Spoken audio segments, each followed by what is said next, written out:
Hi everyone, just before we get this next history hack outing going, just a reminder to say that we are on Patreon. If you head to patreon.com/history hack, you can see all the amazing tiers that start from just £3 a month.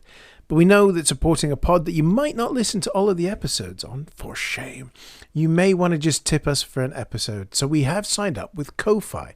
So if you go to ko-fi.com/history hack, you can tip us for an episode that you've listened to and quite liked. So whichever way you're able to support us, whether that's just sharing the pod with your friends or being able to support us financially, we cannot thank you enough. So without further ado, hello and welcome to History Hack's dedicated Second World War air power podcast, Hedge-Hopping, with me, Matt Bone. Today's sortie is part 2 of our conversation with Dr. Philip Blood about his new book, Birds of Prey. In part 1, we looked at the hunter's mentality, especially when it applies to the Luftwaffe and the men within it. In part 2, we're going to be looking more towards the forests themselves.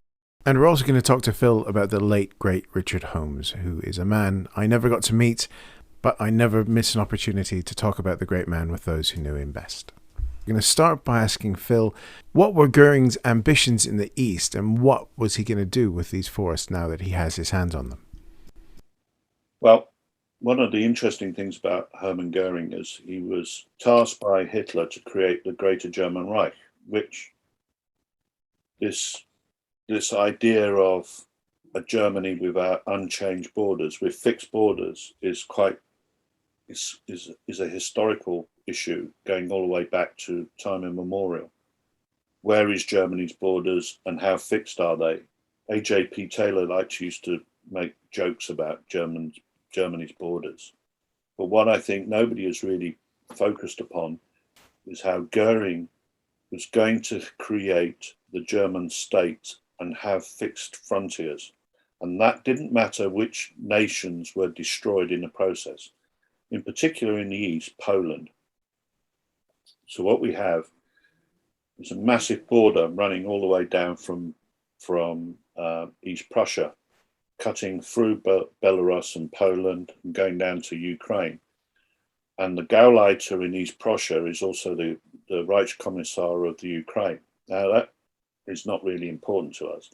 What's important is an area of ground, of terrain that became known as Bezirk Białystok. And this is really a special district and a portion of land which was attached to East Prussia. And in this area, there was the forest that we're going to discuss in a minute.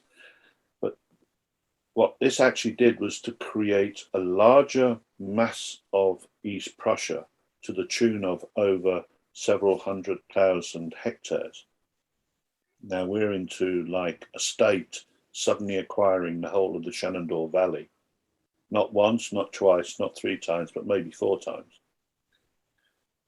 And all of that mass of territorial acquisition had to be managed and controlled and dominated. Now, when Bezirk Białystok was created on the 1st of August, it was still unclear where the main borders were going to go until Russia was defeated.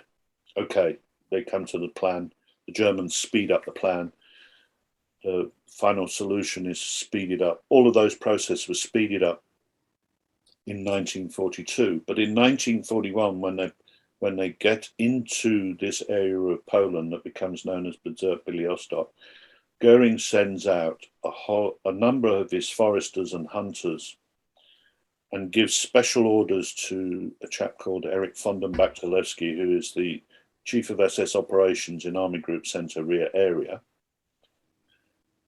And with his police force, with Bachtelewski's police force and the 7 hunters and foresters, including Ulrich Scherping, Walter Freder, and several other characters, they take over the forest area of Białystok. Now, this forest was the royal forest of the Polish kings. So it's got a huge tradition going back, way back. I believe the Germans use the word Bielovis, and it's easier to say because my Polish isn't very good, but Biavisha means White Tower, I believe. And this forest was surrounded by Russia on one side, Lithuania on the other, Poland, the main owner of the area. And at one stage during the Lithuanian-Polish Commonwealth, it was the forest of the Lithuanian-Polish kings. Now, come 1806, well, after the third partition of Poland, the area fell under East Prussia. But in 1806, during the Napoleonic Wars, Russia takes the area back, takes the area into itself, and it becomes a Tsarist forest. That remains in play till 1915 when the German army invades. After the First World War, it goes back to being a Polish forest. Poles and Russians fight through the forest in the Soviet-Polish War. Then it remains a Polish forest right the way up until 1939, when the German army marches into the forest, but under the rules of the Ribbentrop-Molotov agreement, the forest is handed back. It's believed that the Germans imposed some rules and caused some horrors and killed some civilians. It's a story that they killed an innkeeper. The Soviets came in. The Soviets started to take out the Polish intelligentsia, especially the foresters and the teachers and academics. And then the Germans came in a little while later, in June 1941. The German army in question was Hermann Geyer's 9th Corps, part of Army Group Center. They 3 divisions smashed into the forest. They went through the forest in about 7 days, on the way to surrounding the southern perimeter of the surrounding Bialystok, which became the Bialystok pocket. Many of the Russian forces were scattered and dispersed into the forest, so there was continuous fighting with Russian stragglers for several weeks and months later. Meanwhile, in the main forest area, Goering, as I said, had sent in his foresters and Baksalevsky, and they proceeded to depopulate the forest at a tune of about 10,000 civilians who they exported to various towns and villages in different places. Literally took the people out of the forest village, dumped them on another community, and just left them there to survive on their new neighbours. Then the police went in and started destroying all the villages. They destroyed about 50 settlements in the northwest area of the forest. And then in July, they started to round up Jews and what they believed were communist agitators. And on the 5th of August, 1941, they slaughtered around about 270 Jews, men aged 16 to 60. And the rest of the Jewish community, all from one town, mostly from one town called Narav Kamala, were shipped off to a ghetto prison camp in a place called Prodzini, which is Prudzana today. So that essentially had cleared out the whole of the Jewish community in Biavisha Forest in the space of a month.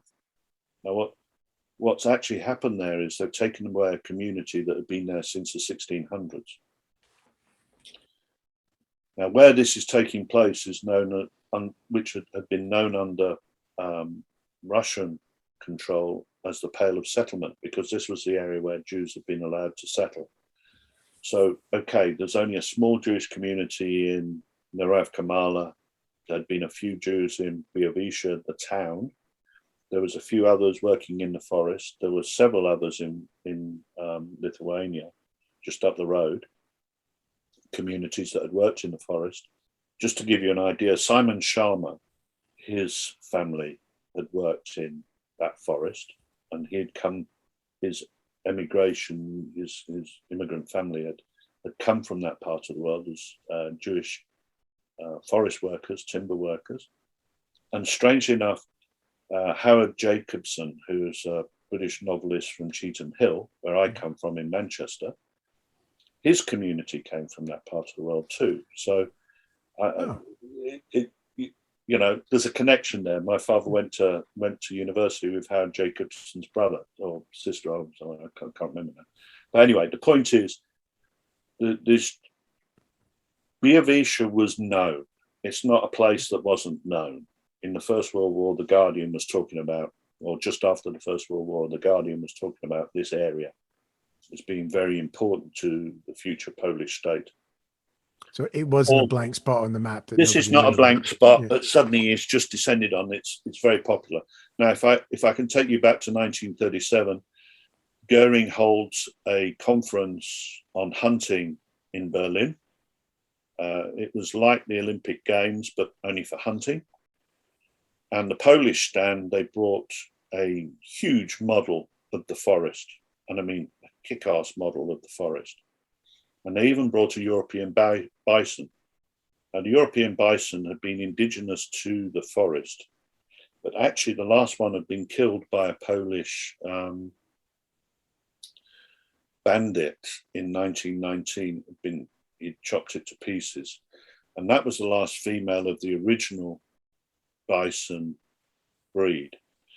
But they took bison from the Pless estate and some Caucasian Russian bison, brought them back into Poland, started to rebreed them. And then the bison that were in the German forests, which had been captured during the First World War, and other breeds that had been pushed to Paris and London and New York, they were brought in to do breeding too. So there was this kind of restoration, not like hex cattle. Here we're rebreeding the European bison back into the forest. Now, when the Germans arrived, one of the first things they did, the hunters and the foresters, would go straight to the bison pens, which they had visited after the 1937 exhibition. There was a reciprocal agreement, and they came to the forest and they saw it all. Now, just because I know you like a little bit of humour, the reason why Hermann Goering never ever visited again was Goering had a morbid fear of snakes. He's got this fetish of this place, and he's scared of it because it might have snakes in it, or it does have snakes in it.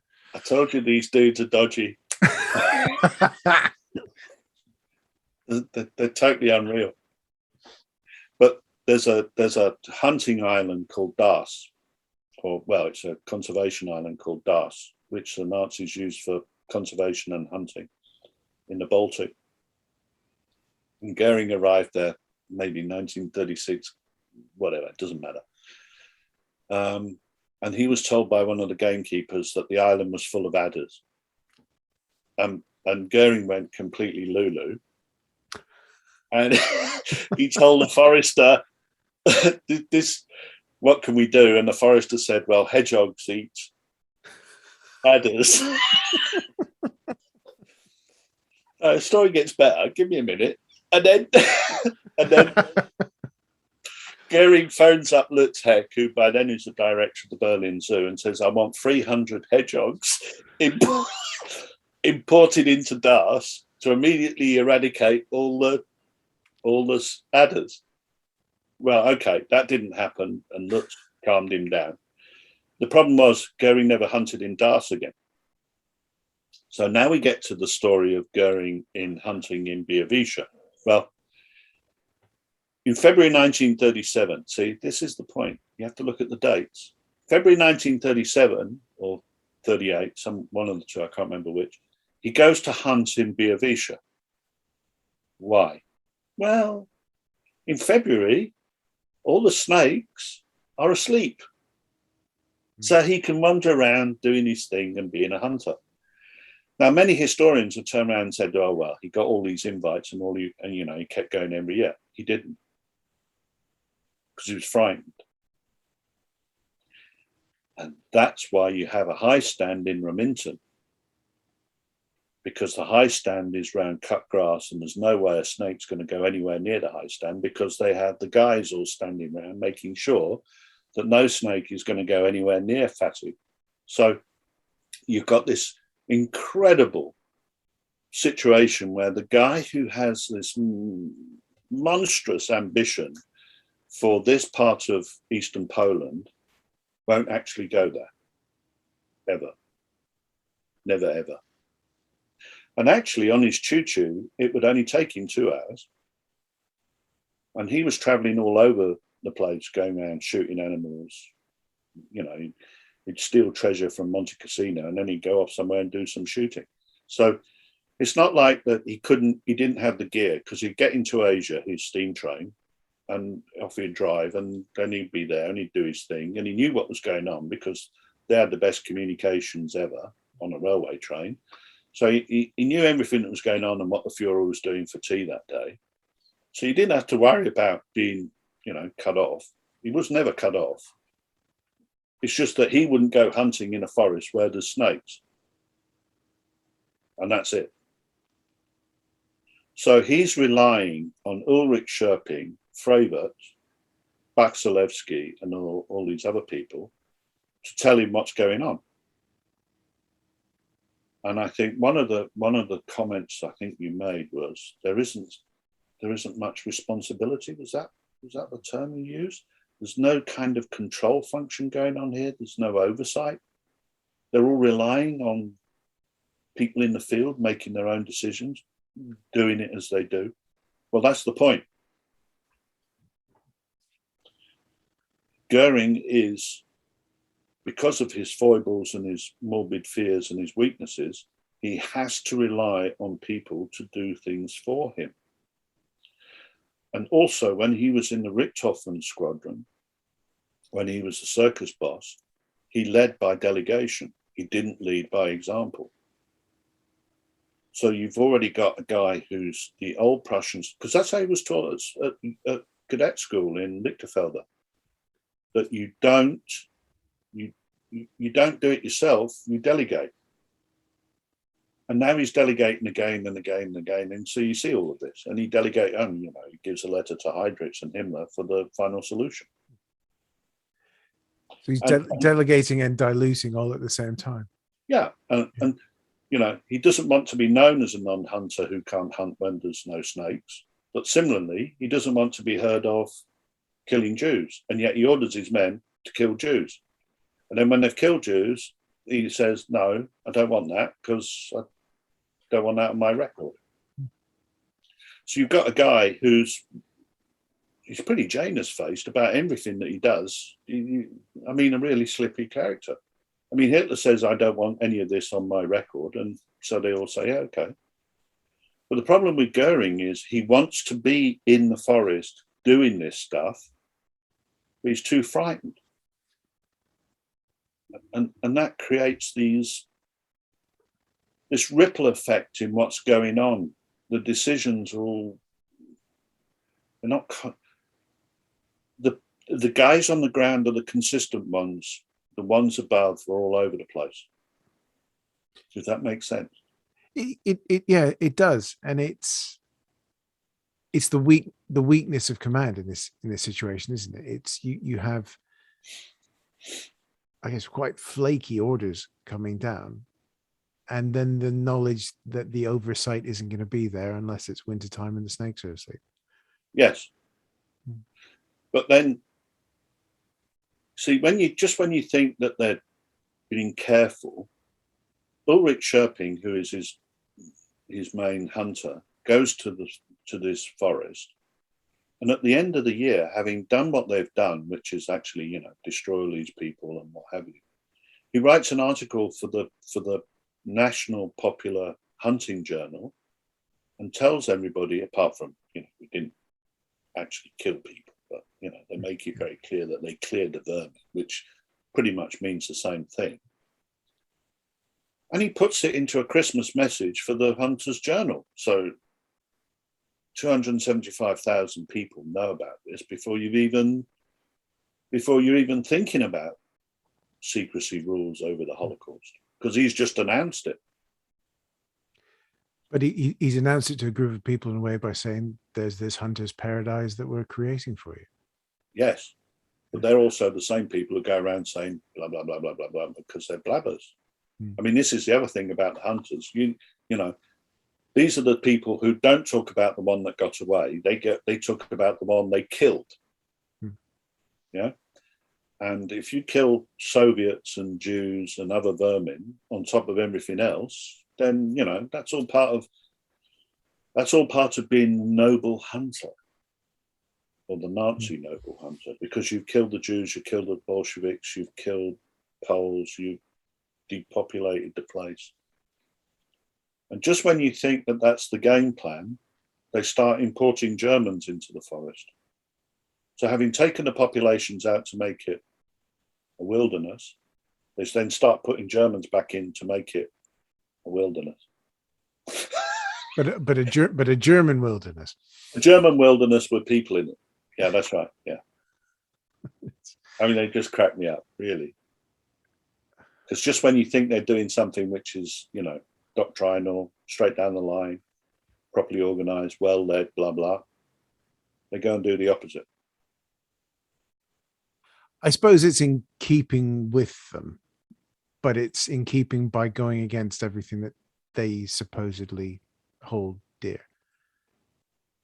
If that's not a completely circular statement. No, that's precisely it. And what you're in danger of, if you follow them blindly and not say, okay, enough now, you're just being silly. If you follow them blindly, they will lead you into circles, and it becomes ever so much. Well, you know that thing when you go down the slide and it's circular and get to the end? Helter-skelter. It's a helter-skelter scenario, and you're thinking, my God, but what day did anybody know what was actually going on? Because they just every minute changing. We see this a little bit later. After the Bezirk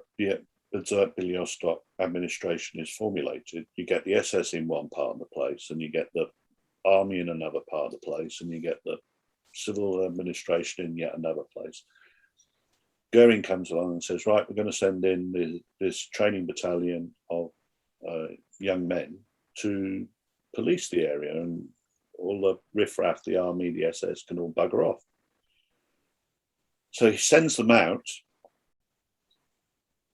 under a general order, which is a Bandenbekämpfung order, which is that all training units, operational training units, will be assigned to combating partisans and bandits, which is issued in August the 18th, 1942. And this battalion of trainees, the first 3 companies, is taken from a training center in East Prussia. They're put on rubbish vehicles. They're given Belgian-wide weapons from the Great War, and sent to the forest with the thinnest of orders.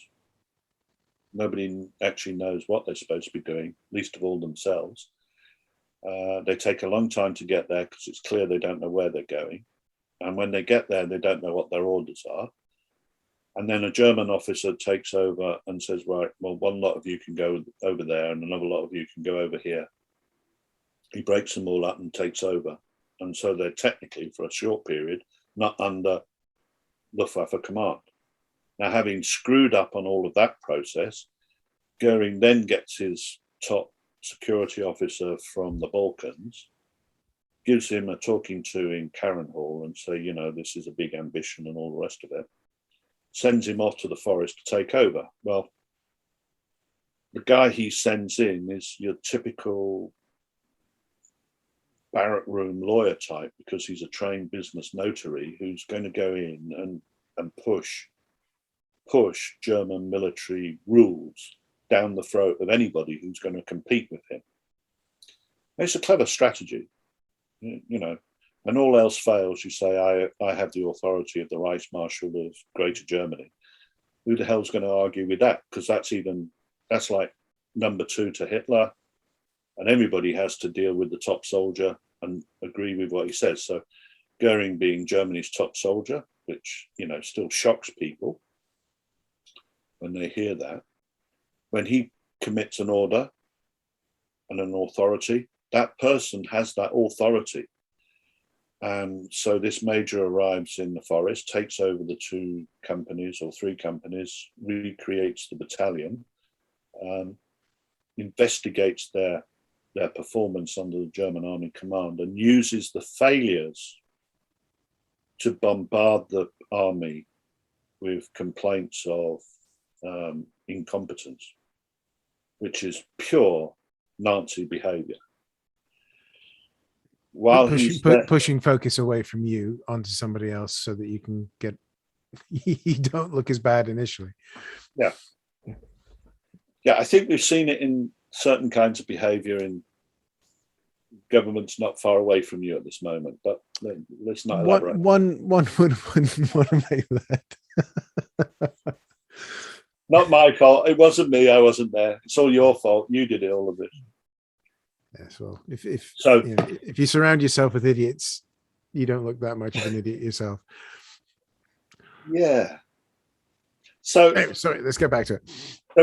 So we get a major who comes in and says, right, they've got to have guns, they've got to have uniforms, they've got to have the equipment, we've got to have the companies, and we've got to have the organization. And Goering says, yep, you have the lot. Now, what's interesting about this story is while this major and these troops are going through these machinations, Goering holds a ceremony in Remington.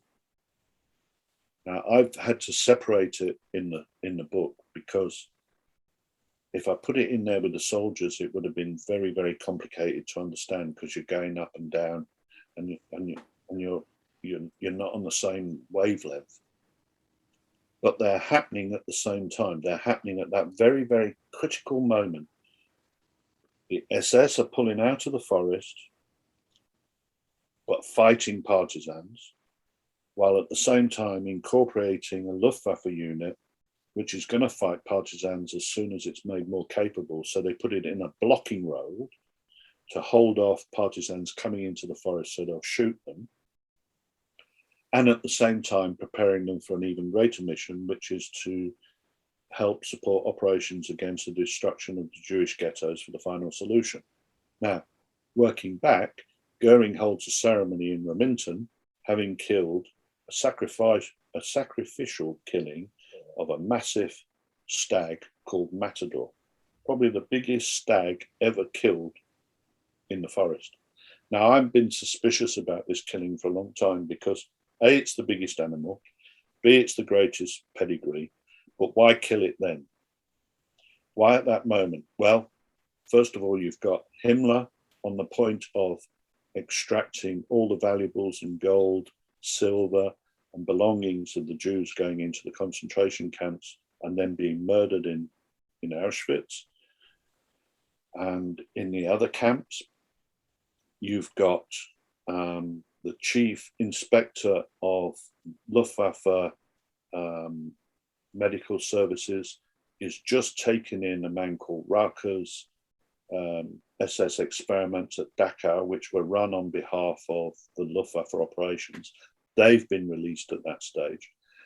He happened to be the same doctor who there was a film some years ago about a person having a sex operation and what have you. The Danish girl, wasn't it? Yeah, the Danish girl. Yeah, he was the doctor involved in that, the German doctor involved in that, which is quite strange that he'd gone from being that liberal doctor to this something else doctor.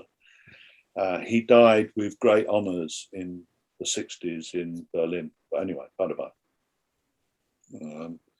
So all of this information is being acquired, all this knowledge is being acquired, and all these final solutions to the Jewish question have all come, and they're concentrated at this moment. And I think Goering conducts this sacrifice of this beast for Himmler and everybody else to say, we're going into the next phase. And it's the pinnacle of the hunting thing as a ceremonial, because what he's done is he's actually practiced publicly in front of the cameras the Nazi hunt of killing the matador, which goes into the public arena. But the story underpinning it, well, do we know whether that escapes or not? Maybe we do know, maybe we don't. Within a month of that happening, the 3rd, 4th, and 5th battalions, and then the 6th battalion, the companies, 6th company, are raised in East Prussia and are pushed into the forest to expand the operations of this training unit under this major who'd come in, Mili Herbst. Now, Emil Herbst is a very clever person, and I mean deviously clever. His game is, I won't kill people if I don't have to, but I will make them stand in front of a trench and threaten them that if ever they do behave badly, they're going to end up in it. Now, that kind of psychological terror in the way they manage civilians told me something about the Luftwaffe that I never expected, which was, it's not just the point when a German officer decided not to kill. It's when a German officer was prepared to go even further and put people in such a frightening position and then exploit it. Because what he then did was take all his legal advisors from Luftgau 1 and say, this is how you do it, guys. This is how you control a community. You don't kill them, you scare them shitless. Yes. Now, my argument is he learned that in Bosnia and in Crete when he was with the Fallschirmjäger, because he was a security officer down on the ground doing that stuff. And I suspect that's how he learned things. But imagine now, one of Goering's senior officers for a major national project is thinking like that. And not only that, he's taking young trainee soldiers who are on the point of a career in the Air Force, either as flyers, technicians, ground crew, Fallschirmjäger, whatever. They're going. So this is just to jump in there. This is essentially live fire boot camp. Yeah, live fire boot camp. That's a good term. I wish I'd used it in the book. You can have that one for free as well. Thank you. If there's ever a reprint, I'll put that in. So with a footnote. Thanks, Matt. So I'll look out for that one. But the point is, if you've got a guy who's involved heavily with the Air Force branches, with the training operations, with the Luftgau Center, who is prepared to openly discuss, show, promote, project that kind of activity, what does that tell you about the Luftwaffe? What does it tell you about Garland's crew? They can't not know this is going on because that's where the people are being trained. So his own fighter pilots who are going to come into the fighter force, well, they've been trained in this stuff. So, okay, this time they don't shoot, but in another time they will shoot. And if they're killing civilians and partisans and Jews and what have you, if that's the nature of the beast, then the Luftwaffe is no more this hunters in the sky ambivalent organization within the National Socialist arena. They're actually head on, full on. They're in there. They're worse than the rest. Many times more worse than the rest, because they've actually set the button. They've actually set the point to start this stuff in training, not combat troops who've been seasoned in battle and have been blooded. They're blooding troops in training with soft targets, defenseless people. That's a whole different ballgame. That's hard stuff. That's hardcore. You're putting that desensitization straight up front. It becomes a coherent part of the whole as they move forward into the other units. So that then bleeds out throughout the entire organization, as you're saying. it's permeating everywhere because it's there from basically step one. Yeah, I'm just wondering what happens when there's, I don't know, what was the Battle of Britain pilot, Falker? I mean, in the film, Falker's sat there in the corner, he's got new guys coming in, and he turns around and says, well, what have you done? Well, I've been running around the Polish forest shooting Jews. Excuse me? How does that work? Because you can't tell me that what they've done in the forest isn't going to be discussed. Yeah. Where did you train? I was in Białystok. Oh, I was over in wherever. You compare notes, don't you, over a schnapps? Yes. Yeah. So the 6th company finally arrives in November, which happens to be the same date when the SS decides to get rid of the 2 ghettos on either side of the forest.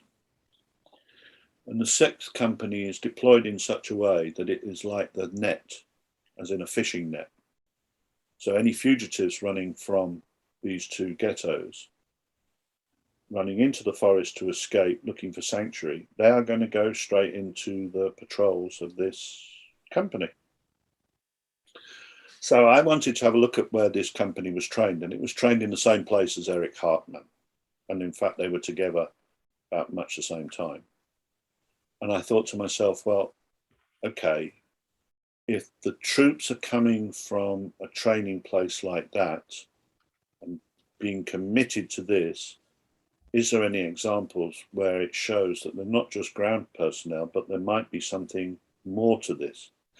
So I looked and I found that one of the men was a guy called Siegfried Adams, and he was listed as an Oberjäger.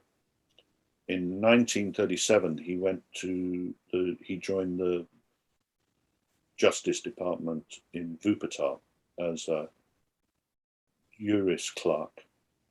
He passed his gymnasium, so he was a young, qualified young man, but his apprenticeship would be civil servant in the courts. He then went, in 1940, he was sent to Luftwaffe 1, which was based in Königsberg, and he was based in the Judge Advocate's Department of Luftwaffe 1, and he worked very satisfactorily. Now, what's interesting about that position is where he was, they would have been looking at things like war crimes committed against German soldiers. They would also be looking at crimes committed by German soldiers. And in the Luftwaffe, there was a strange honor code. And I saw it happen. It comes from this hunter chap, Fravert. He created an honor code, which the Luftwaffe officers were supposed to work on. And I actually saw one case of it happening. It was in Norway. Fallschirmjäger had landed, but it was too cloudy for the Junker 87s to come in and give them any support, so they had no heavy support. After the campaign, there was a complaint by the Fallschirmjäger to the commander of the Stukers, whereupon Goering put together an honor court. And I still remember it. The claim against the Stuka pilots by the Fallschirmjäger was that they didn't want to get their hair wet.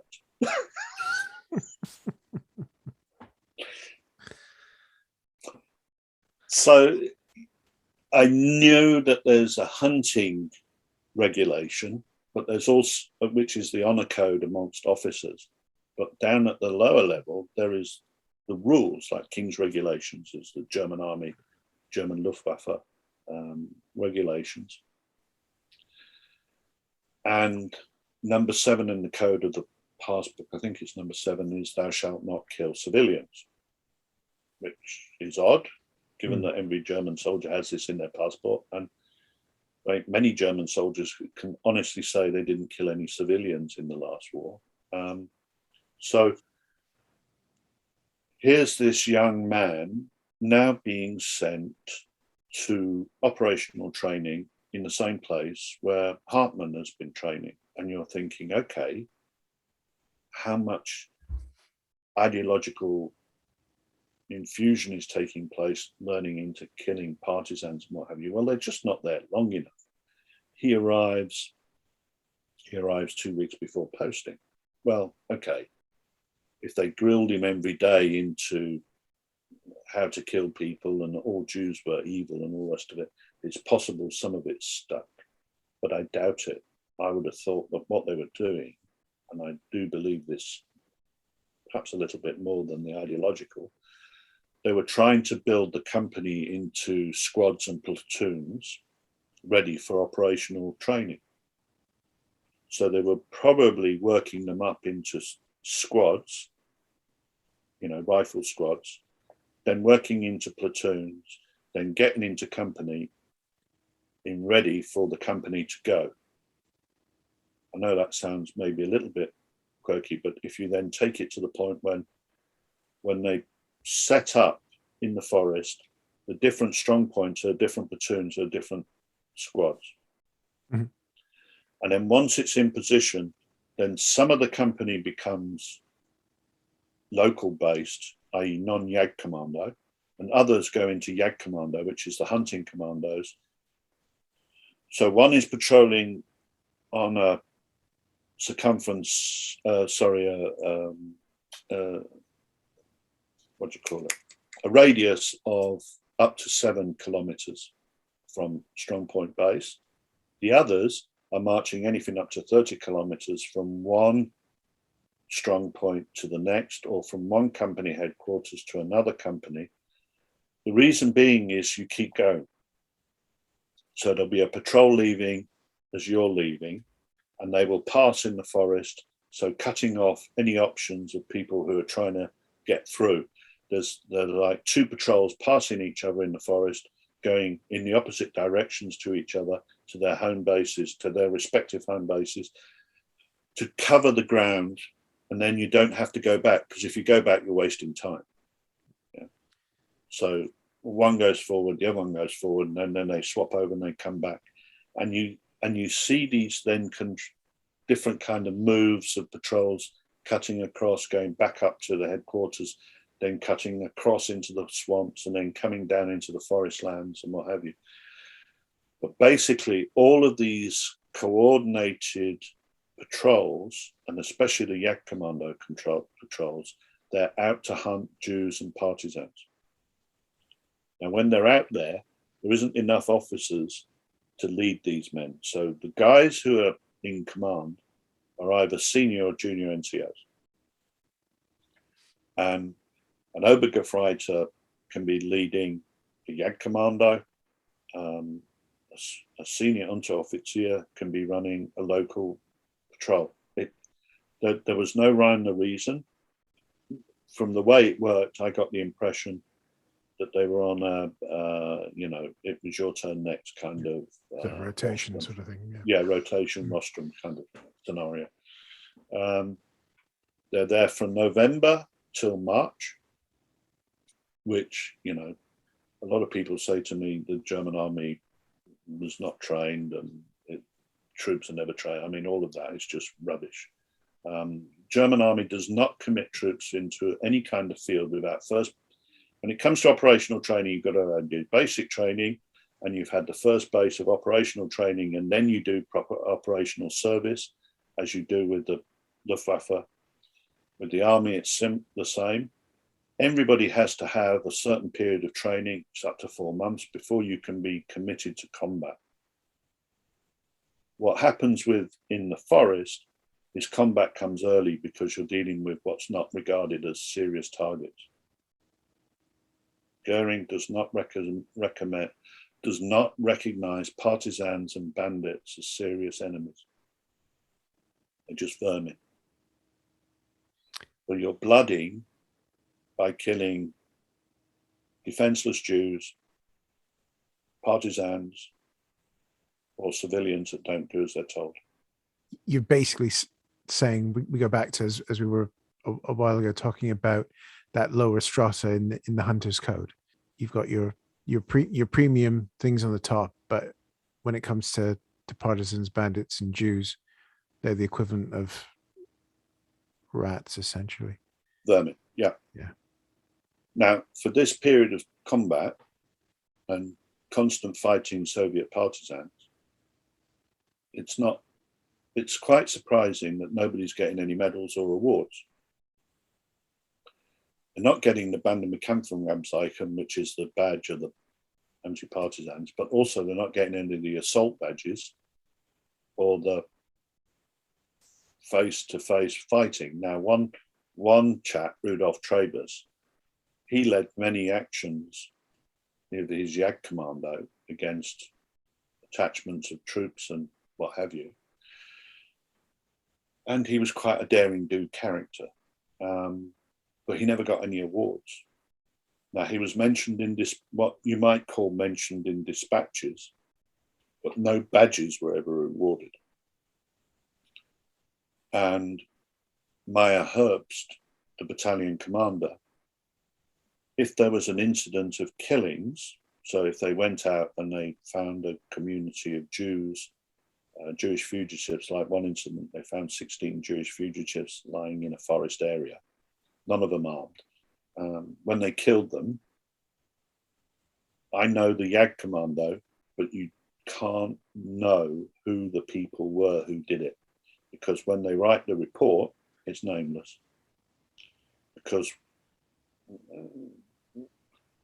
in a strange way, I suppose it's credible for what Herbst was doing as a senior officer. He was protecting the identity of the young men because technically they were committing murder on German soil. Yeah, I know this sounds a crazy logic, but yeah, and because it's now part of the greater. It's the Greater Reich. It's not. This is not occupied Russia. Yeah, this is part of Germany. So you're committing laws against people who might have a case.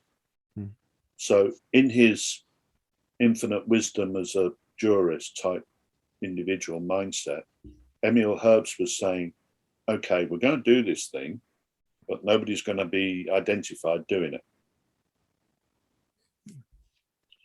That's a very interesting logic. And that goes hand in hand with non-award of badges, because yes, technically you didn't do anything. That's right. Yeah. So when there's a firefight, someone gets a reward, maybe a pint of beer or whatever, but that's it. Now I know from reading what Mili Herbst was doing, he knew who the top guys were because he took them with him. He knows who the people are and he can distinguish between the idiots. Now, to learn how that was, I went back to his big kerfuffle with the German army officer called Kobalinski. And Kobalinski had committed the Luftwaffe troops to operations without really understanding how good they were.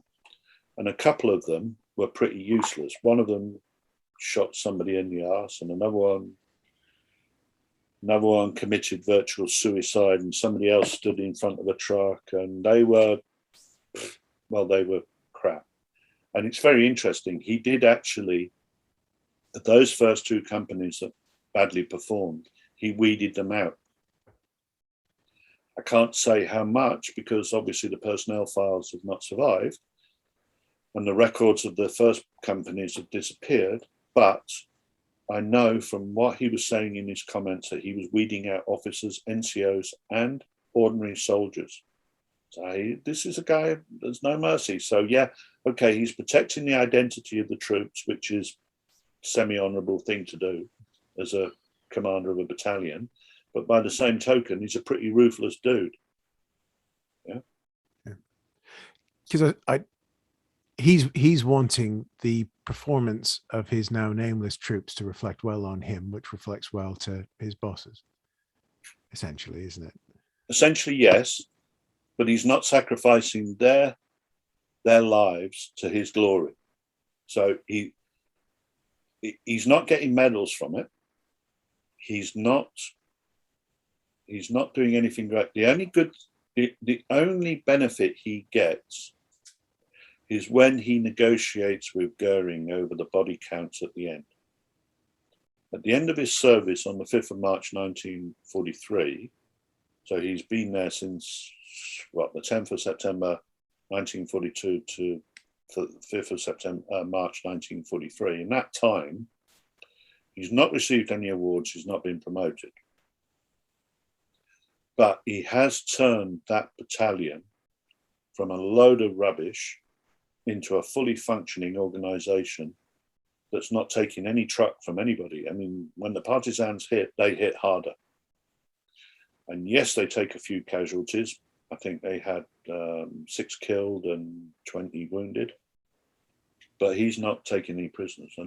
And when they do have an incident, when Lieutenant Sire was machine gunned on the payroll day, he managed to get all of those boys together to round up all of those civilians and kill 242 of them.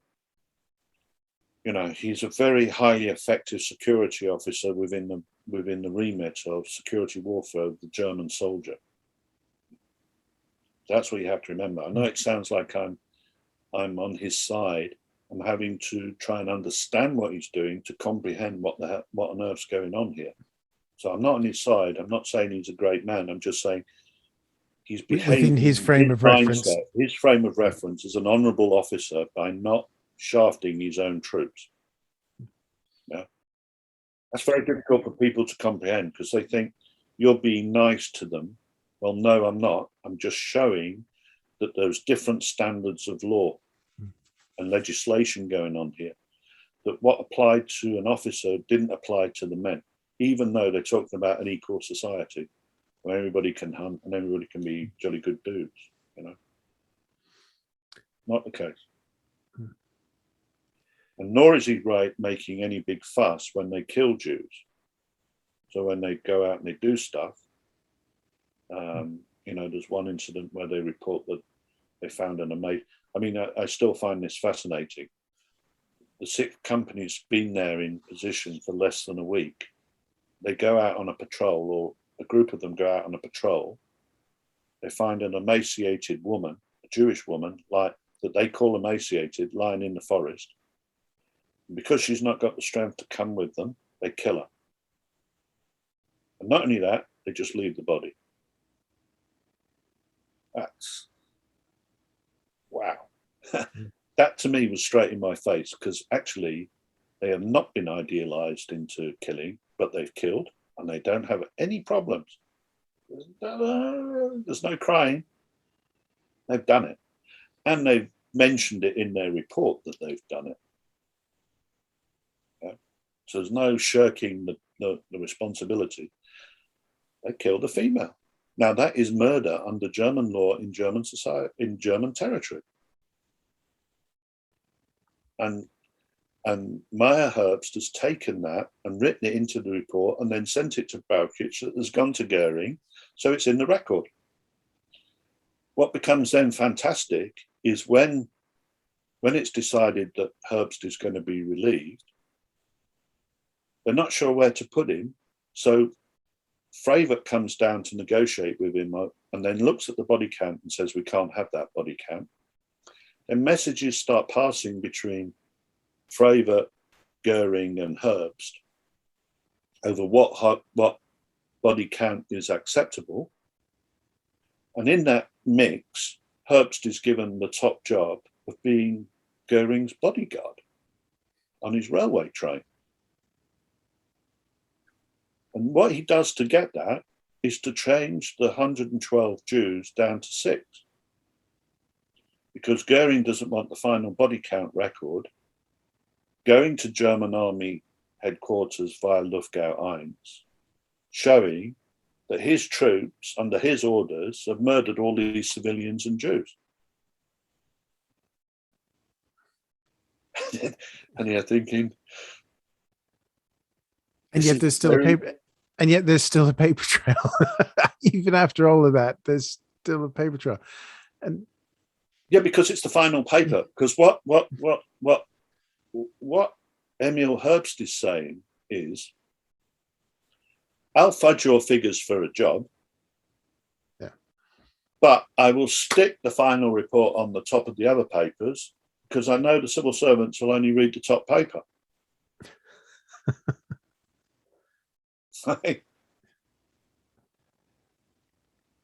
It's a funny do, as they would say in Manchester. I'm going to jump ahead now. So, Phil, who was Walter Freiberts, and why is he important in the story that you've been telling us? Well, Freiberg is Goering's life hunter, as they call it, Leibjagd, and he's the guy that's written all the books. Now, when Goering gets into trouble and he's sent to the doghouse by Hitler, he sends Freiberg to the forest to take over command of the operational troops, but asks them to run a hunting commando. Now, this is very, very different because what's actually happened now is hunting has gone from being a doctrine to a dogma in action and implemented as such. So this detachment of troops is dropped from 670, which was the Luftwaffe Sonderbattalion number, to about 340. And the whole premise of this new unit is learning how to shoot, and shooting well, in the dark, on the move, running, you name it. But it's proficiency in shooting. So it is actually the embodiment of the hunting ideas. But the difference is Goering quietly gives them a signals unit. And that signals unit gives them the capability of using backpack radios in the forest. And you would think that that wouldn't work in a forest where there's trees and all the rest of it, but actually the signal is magnified by the trees. So actually backpack radios suddenly become very useful because you can now not have to rely on the strong points, but you can have troops running around all over the forest, constantly in radio communication, and you can react. And so what you do then is to have a special emergency troop, which when one of these patrols runs into danger, the emergency troop will come out and rescue them. Well, in theory, all of that's very good. And yeah, it should work. However, it didn't. It didn't because the signal boys, who were highly regarded, high rated, and were expected to become very senior officers in the Luftwaffe signal system, they saw a moment of glory, went for it, and were shot by partisans who were waiting to ambush them. Then a little while later, an entire Yak Commando was wiped out when it tried to attack a machine gun position run by Soviet partisans, and was massacred to a man. And suddenly things aren't working. All of the ideas of the hunt breaking down. But one incident occurred, which is the most important one, which is bridging what happened, which is bridging the whole story, taking us from the beginning to the next stage, which is the Russians arriving. Obergefreiter or Oberjäger Nonning was walking on a patrol with several guys, and he saw 5 Jews running across a forest open area, and from 500 meters he brought them down. Now that in itself got him a recommendation and a mention in dispatches. The point is of this story is it's the only case where Freiberg reports the Jews being murdered. And then afterwards, there's a huge hunt for the bunker and for the Jews in that community that were involved. And there's some ugly business, torturing people and what have you. But the point is that one incident is the only incident of Jews being killed under Freiberg. There are 2 other points where they report Jews being killed, but this is the only full-scale total report in that complete battalion record where Jews are being murdered deliberately. And you have to say that's either a reflection of the agreement between Freiberg, Herbst, and Goering over the final body count figure, now reflecting in how they're going to continue reporting under the new regime, or, and I doubt it very much, that there were fewer Jews running into the forest. And I don't believe it for a second, because there were more fugitives running into the forest from various places. And we know that's the case because, for example, there've been a breakout in Sobibor and Treblinka and these other sites, and there were people escaping. So I don't believe that these 5 Jews were the only Jews that Freyberg killed. The thing I can never get my head around, which I suppose means I've not become too jaded about this, is when it comes to the paperwork, they're falsifying the paperwork because they know it's wrong, but they keep doing it. Yes. I suppose not having gone through it, or it's not there, but that disconnect between highly detailed reports that are coming from just about every other operation in every theater to minutia that is completely pointless. Yet here you have the opposite. You're still documenting, you're still reporting on combat operations, training combat operations, and yet your outcomes you're obfuscating because it's highly illegal, but you still want to be shown to be doing it to be in a good light for your superiors. It's just utterly insane. Yeah, because the problem we all have is trying to come to a rational way of looking at this stuff, to the world that we live in now. And it just, I mean, I understand why people don't like doing this stuff, because it's so irrational, so illogical, so chaotic, so horrific kind of details. I can understand, because it quite often, it's like now with the conversation we're having, just does not make sense, because in a rational world, who would do this? And it's not like after 1945 they do this. No. As soon as it switches off, everyone goes back to normal. And I find that quite something, You might have the conversation, oh, you're a white Jew, or, you're this, that, and the other. And I experienced that in the 90s. But you don't have the brutality of them coming up, It's like the light switch goes off in 1945 and then everybody goes back to normal. When did it start? For me, it's 1914. I'm a long war man. I believe that this whole thing kicked off in 14 and went downhill afterwards. Well, I mean, Freyberg is a First World War hero. Fought at the Battle of Verdun, got both Iron Crosses, superhero, highly regarded. It stops. Then afterwards, he goes to becoming an ordinary hunter living in West Germany. It's only when Simon Wiesenthal turns up, it starts getting a bit dodgy for him. And I think that's when he committed suicide. But it stops. And you would think, hang on a minute, after all that murdering and killing, there would be something. But no, it doesn't stop. It's almost as if either the job's done or the job will return maybe another time. I just think that it's that light bulb moment. They all stop, and and there's this kind of, what I do find very interesting when I used to speak to German soldiers and what have you. I mean, most of them are all gone now, but when I did, their memories were the last days of the war, never at the beginning. The last days of the war, when they're fighting for survival.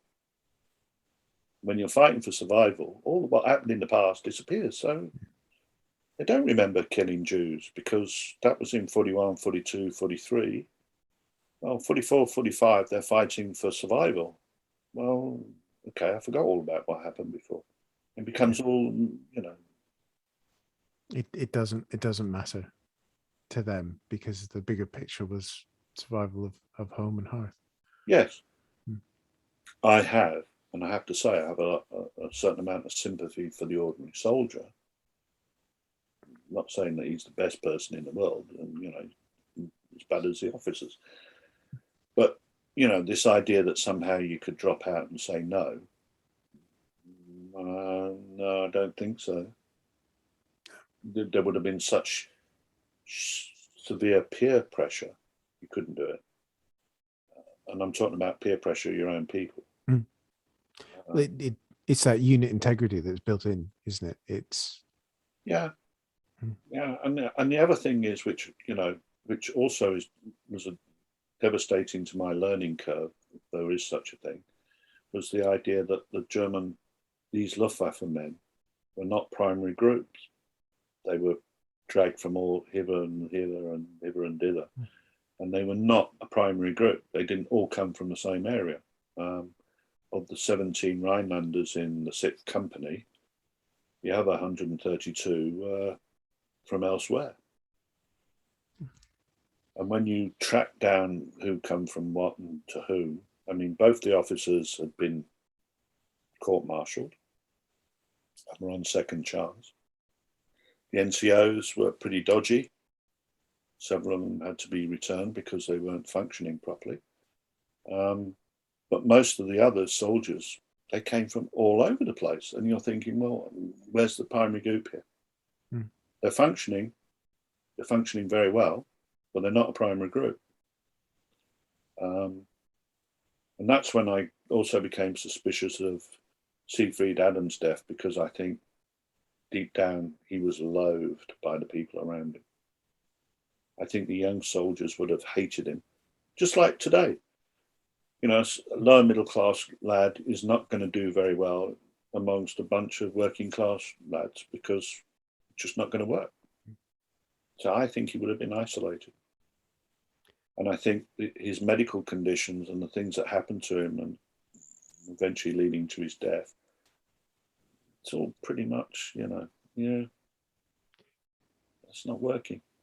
And the fact that he doesn't get a proper funeral and that he's not remembered, and then suddenly when Freybert's in the poo, decides to send a message back to his nearest and dearest that he should have a special increase in his status and be promoted after death, told me that, hang on, he's only doing this to save his neck, because Freibert was, by that stage, after the Yak Commando was destroyed, he was in a bad place, because all of his ideas, the hunting and what have you, was already failing.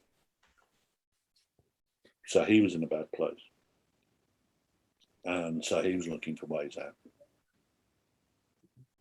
Ass covering begins. Well, yeah. Well, that's the thing with the German armed forces. I nearly said the Germans. I actually meant the German armed forces. Ass covering is like, the number one job. The book's called Birds of Prey. It is a fascinating read. It's, as we were saying earlier, it's approaching it, I think, in the right way as a Holocaust book, as opposed to a history on the Luftwaffe, and I think that's important. But there's one last bit I'd like to chat to you about, which is not on topic, but it's about your dedication, because you've dedicated the book to the late great Richard Holmes, and it's one of my regrets that I wasn't able to get you on our show to talk about Richard with Peter Caddick Adams and Cam. But as I have you, and you knew the great man well, what are your memories of him?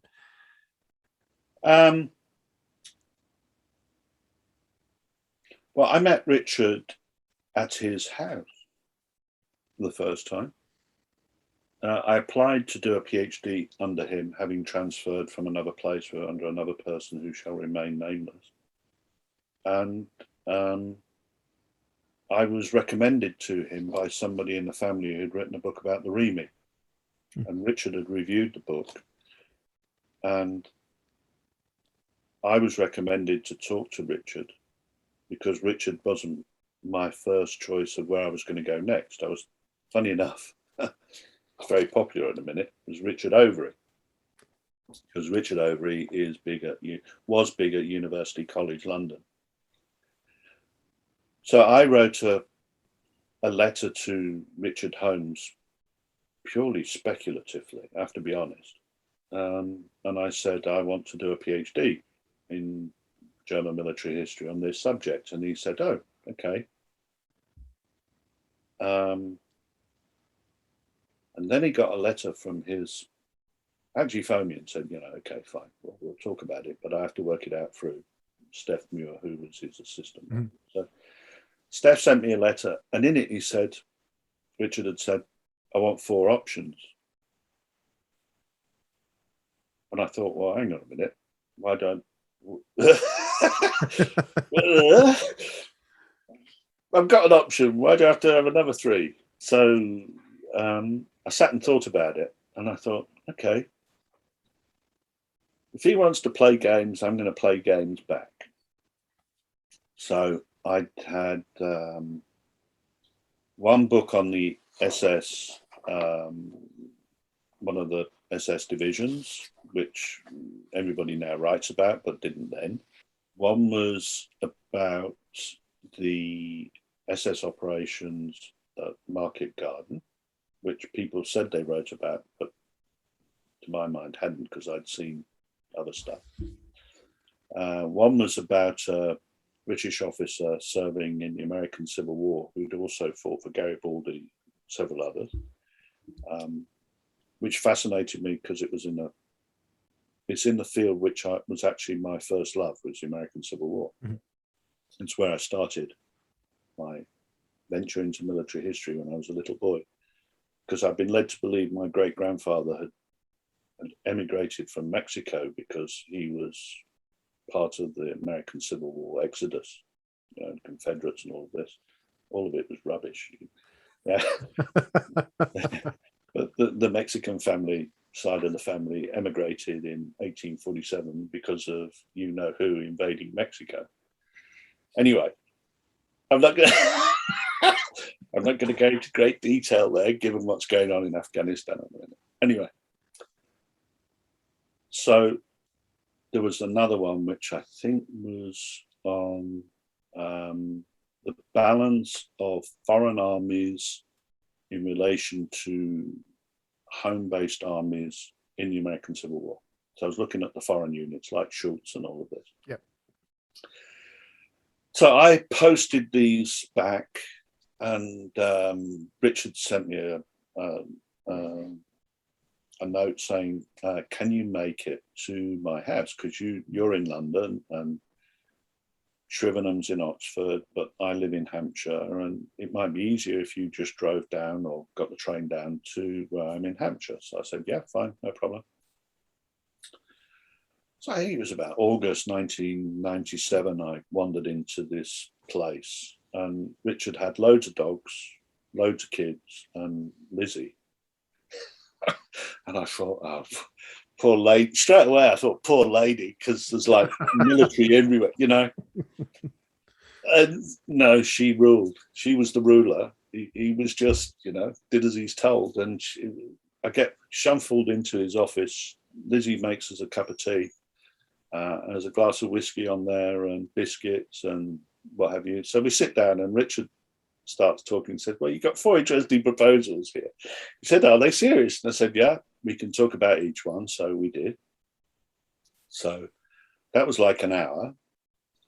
Then we carried on talking, and he said, well, what do you really want to do? And I said, I'm very interested in, and I said it at the time, why did the German army go from partisan and Kampfung, partisan, countering partisans, to bandit hunting? Or, doesn't make sense. There has to be a rationale there, because the Germans don't do this without meaning. He said, yeah, okay.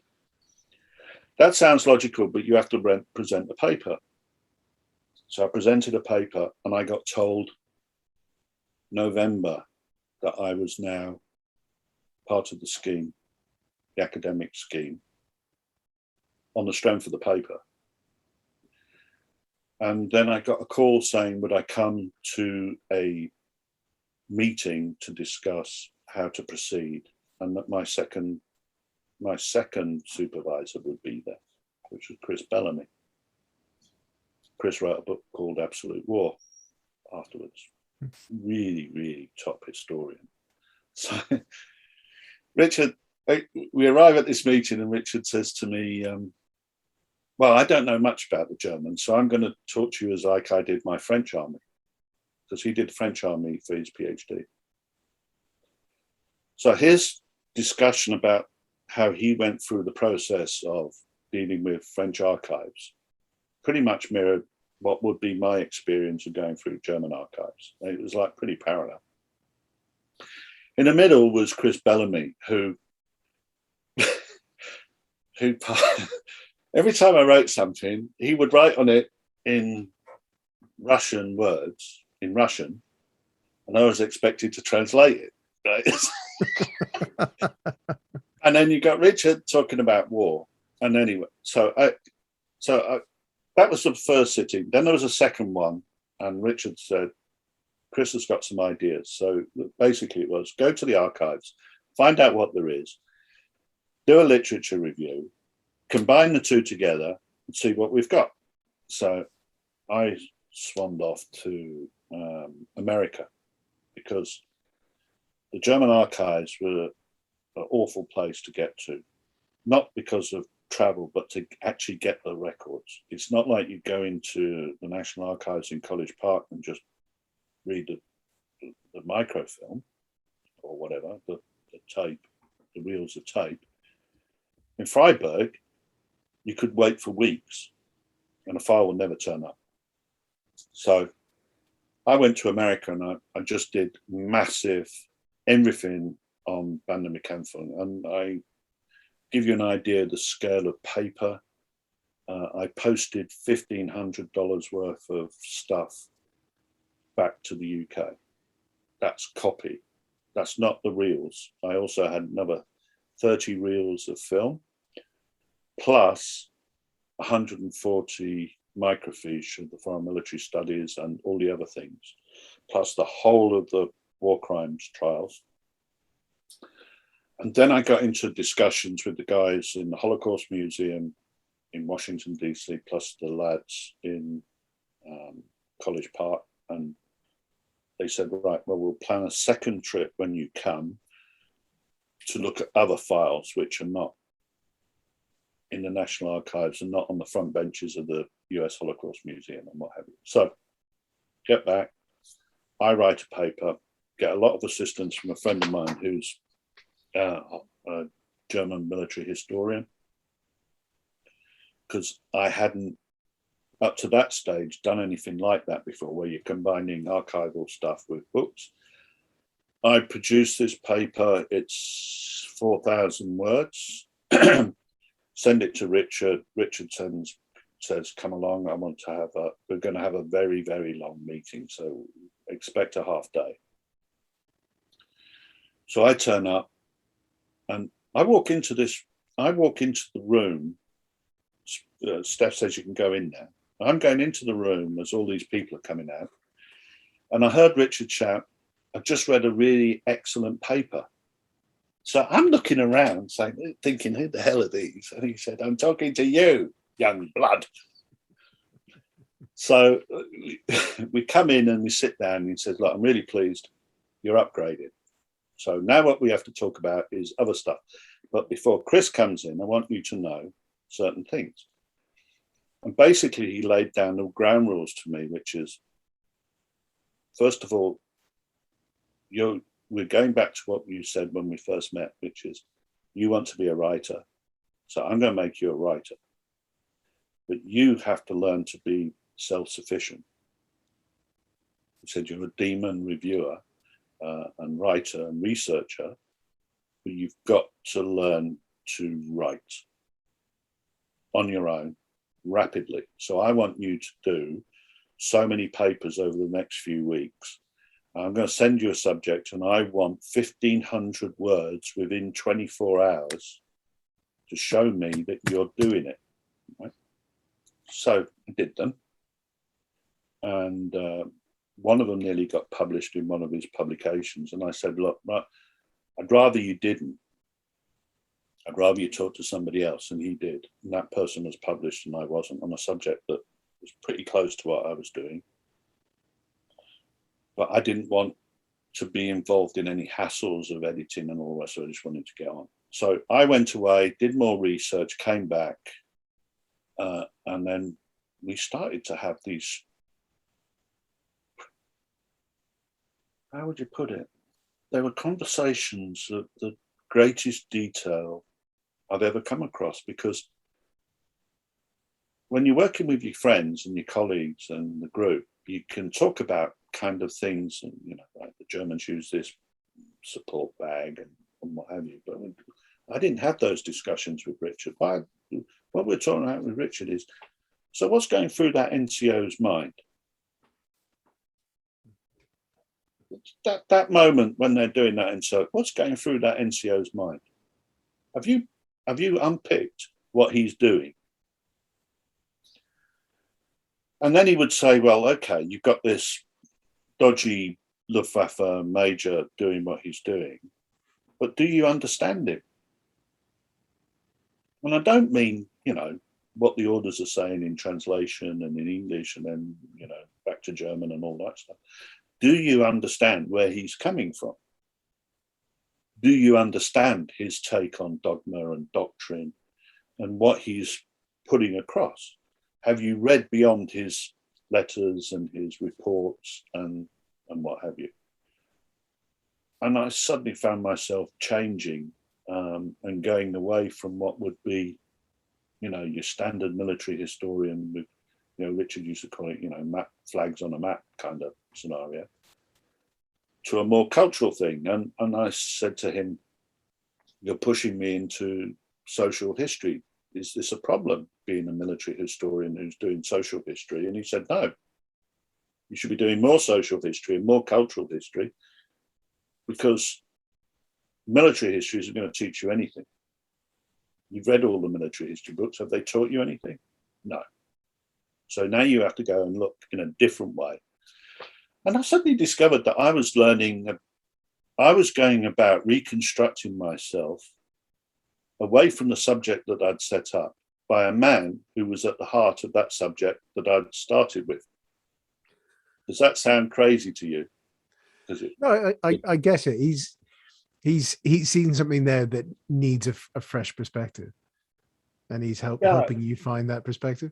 You see, he did that book, Art of War, where the guy's on the ground and he's talking about when he was in the TA and all of that stuff. And then there's, all the complicated ranks of the German NCOs and what's it to be to kill people, and then the actualities of war and all of that stuff. And he said, you need to go a bit further than that. You have to go beyond that to another level. And so he said, you've got to put the geography, if you like, you've got to take the geography of what's happening with these units and really understand what that means in actual practice. So you've actually, and I use the term, reading maps like German soldiers. It's actually a very funny business, reading maps like German soldiers. I mean, having sat with a German soldier and asked him how he read a map, it was everything completely different to the way I would have thought I read a map, or any other soldier who read a map. Yeah? And so what I got with Richard was, I was not only becoming self-sufficient and independent, but I was building a huge confidence, because I was able to cope with my subject on a more solid way, because the conversations I was having with Richard, and there was a lot. I mean, you listen to what young students say now about their supervision. The amount of money they're paying for what they're not getting, I couldn't dare tell them, because some people would be really upset that I would spend hours talking to Richard Holmes, of all people. And what? You're not talking military history. You're talking about other stuff. Are you mad? And no. And I tried to say this on a program. Richard's attitude towards things isn't the way that you think he was when he's in that television stuff. Because I don't know that guy. I've tried very hard to find him. I've watched all of those war walks and battlefields and Western Front stuff. He isn't the dude that I'm talking to. The dude I'm talking to was like, he's like your mentor, your supervisor, your friend, and your guardian and your teacher rolled into a way. And all of this stuff is coming out, and he's actually extracting stuff, and you're thinking, did I actually say that? Wow. And I still remember I went to the Viva, and obviously there's, your external examiner, there's Chris and there's Richard. And I got thrown with a question straight away, heavy, full on, no messing about, straight in the face question. And I could feel Richard tense up to speak. And I thought, no, I've got to take over. And I did. Okay, now the Viva was long. It was like 4.5 hours. And we hammered out a lot of stuff and discussed stuff. And the PhD, the only bit about the PhD that had to change was we all agreed that we wouldn't have an English title. We'd actually use the word. And I wasn't sanctioned for that because I'd assumed that you couldn't use the word. So Banden Bekämpfung was the thesis title. Then we all went down the pub. And Richard said, well, I thought for a minute there you might be on rocky ground, but you seem to handle it very well. And that was it. We never talked about it again. It was like, you're now Dr. Blood, you're one of us, so let's talk about other stuff. And we did. And then, Richard supported so much of what I did because he did the foreword to Hitler's Bandit Hunters. I went through a lot of pain asking him. And what I said was, look, you changed the whole thing. You've been a part of it. I'd like you to do the foreword. He said, well, why didn't you ask? He just asked. Well, I thought, my supervisor, no, don't worry about it. Okay, this is going to be edited down seriously, but we've been chatting now for 4 hours. So I think we're going to get ourselves a drink and probably chat some more. But as far as this particular conversation goes, it has been utterly fascinating.